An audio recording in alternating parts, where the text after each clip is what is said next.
हाय नमस्कार दोस्तों। आज एक अति महत्वपूर्ण मुद्दे पे बात करना चाहता हूँ आप सभी से। आज के इस युग में हम सभी जानते हैं कि पैसे कितना महत्वपूर्ण है।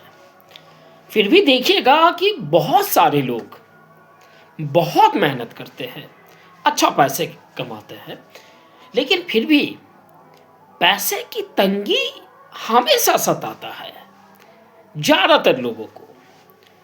तो हमें समझना यह है कि आखिर ऐसी क्या रीज़न है कि हमें पैसों की प्रॉब्लम को फेस करना पड़ता है। क्या कुछ ऐसा किया जा सकता है जिसके कारण हमें ऐसी परेशानियां का सामना नहीं करना पड़े? तो मेरा जवाब है हाँ, निश्चित ही। अब कैसे होगा इसे समझते हैं पूरे डिटेल से। देखिए, आप इस समय अपना पेन और कॉपी साथ में रखें। आपकी जो भी ज़रूरतें हैं, जहाँ भी पैसे खर्च होता है, उसको 3 कैटेगरी में डिवाइड करें। पहला, बेसिक नीड, जो ज़रूरत की चीज़ें हैं। और सेकंड, शौक की चीज़ें। और तीसरी कैटेगरी है लग्जरी, अर्थात महंगी चीज़ें। अब हमें समझना यह है कि ये तीनों जो कैटेगरी बताए हैं हम, उसमें पहला है बेसिक नीड। अगर आपकी बेसिक नीड को पूरा करने में अगर आपको किसी से पैसे लेना पड़ रहा हो, चाहे वो क्रेडिट हो चाहे कुछ भी हो, तो वो बेसिक नीड है। हमें एट एनी कंडीशन उसे फुलफिल करना है।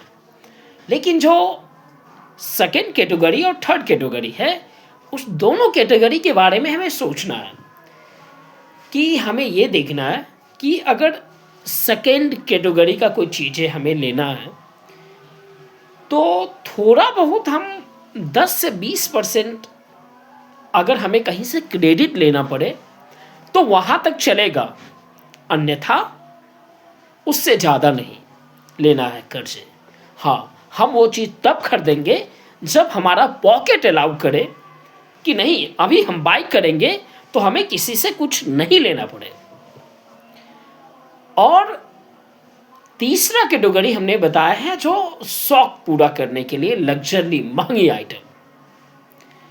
तो सबसे महत्वपूर्ण बातें यही आती है।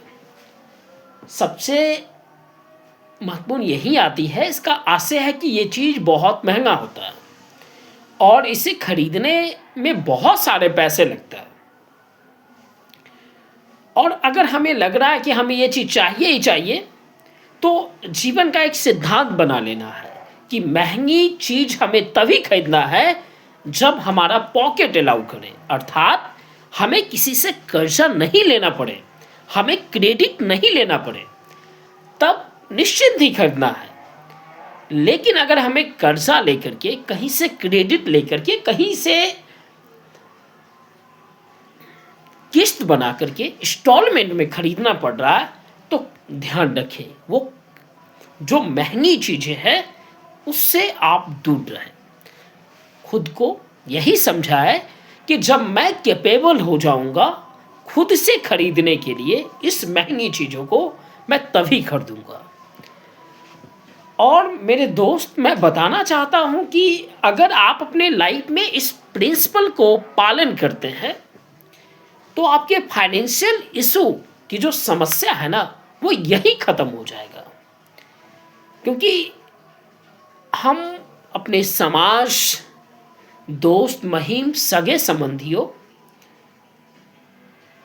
को देख करके वो भी चीज़ खरीदना चाहते हैं जो हमें उतना ज़रूरत की नहीं होती है। और हमारे दोस्तों ने लिया है, समाज के लोगों ने लिया है, मेरे भाई ने लिया है, बंधु ने लिया है, इस दिखावे के चक्कर में हम सभी एक रैट रेस में फंस जाते हैं, जो हमारे लिए बहुत बड़ी फाइनेंशियल सिचुएशन, फाइनेंशियल प्रॉब्लम को खड़ी कर देता है। तो मैं आप सभी से कहना चाहूँगा कि हमने जो नियम बताए हैं आपको, इसका पालन करके देखिए। अगर बेटर लगे तो इसे पालन कीजिए। धन्यवाद।